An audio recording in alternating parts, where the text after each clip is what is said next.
Fala galera, bem-vindos ao meu canal. Recentemente eu estava lendo uma notícia sobre os aeroportos Santos Dumont e Galeão no Rio de Janeiro. Então o Santos Dumont é um aeroporto menor, um aeroporto aí para voos regionais, voos nacionais, e o Galeão, voos nacionais e também voos internacionais, usando até aviões grandes aí, voos, enfim, para o mundo inteiro. Isto posto, li uma notícia no Aeroflap, que é um site especializado em aviação, falando sobre um projeto que tem de conectar esses dois aeroportos por barco, exatamente, através da Baía de Guanabara, porque ambos têm acesso à Baía de Guanabara. Eu queria discutir um pouco desse tema com vocês no vídeo de hoje. Então, se você gosta de conteúdo, curte, se inscreve no canal, compartilha com os amigos. Seja membro aqui do canal a partir de R$ 1,99 por mês, que você ajuda demais a nossa produção de conteúdo e ajuda a manter esse canal aqui, tá?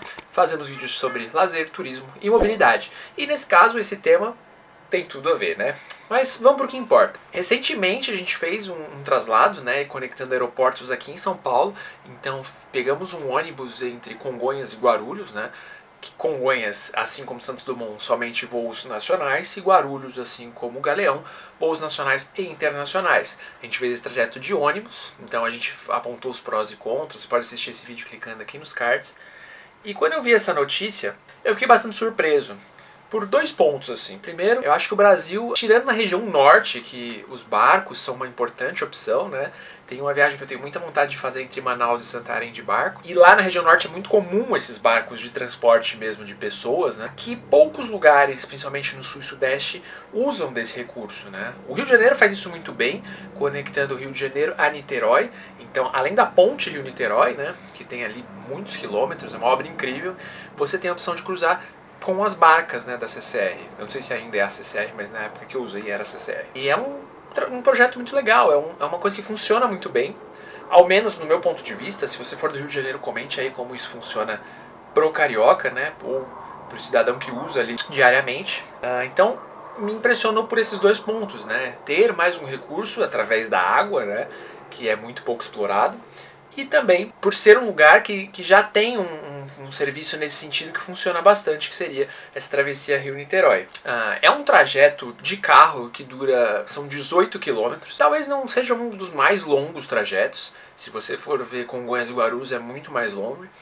Mas o trânsito é ruim tanto quanto, eu acho, né? Principalmente em horários de pico, evita também pegar ali a linha vermelha e tudo mais. Então pode ser um recurso bem interessante para a cidade do Rio de Janeiro. Eu acho muito válido, né? São Paulo, durante a faculdade, eu sou formado em lazer e turismo na USP Leste, que fica na Zona Leste, óbvio, né? No extremo leste.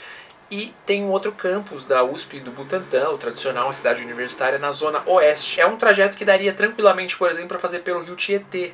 Então a gente sempre falava sobre isso, era tema de discussão, uma possibilidade de repente ter uma conexão entre USP Leste e USP da Zona Oeste por barco, assim como outros lugares, né? Rio Tietê, Rio Pinheiros, tem uma série de rios em São Paulo, muitos canalizados, né? Mas viabilizar a navegação nesses rios seria uma coisa interessante para transporte. No Rio, Baía de Guanabara, tem o mar, enfim, tudo mais, é um lugar muito propício para isso, né? Então, não sei, espero que esse projeto saia do papel, seja funcional, e coloquem aí a opinião de vocês, principalmente se você é do Rio de Janeiro, se você é da região norte, onde tem muitos barcos também, muito transporte por barco, como que é isso na região, o que vocês sentem falta, as qualidades, os defeitos, os problemas desse tipo de transporte, enfim, quero ouvir de vocês, vamos fazer uma discussão bem legal sobre isso. E se você tem mais informações também sobre esse projeto, deixa aí nos comentários pra gente discutir e aprender juntos também, tá bom? Se você gostou, curte esse vídeo, ajuda pra caramba a nossa produção,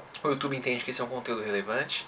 Se inscreve no canal para você não perder os próximos vídeos, ativa as notificações e, se puder, seja membro a partir de R$ 1,99 por mês para ajudar a nossa produção de conteúdo, tá bom? Até os próximos vídeos, tchau pra vocês!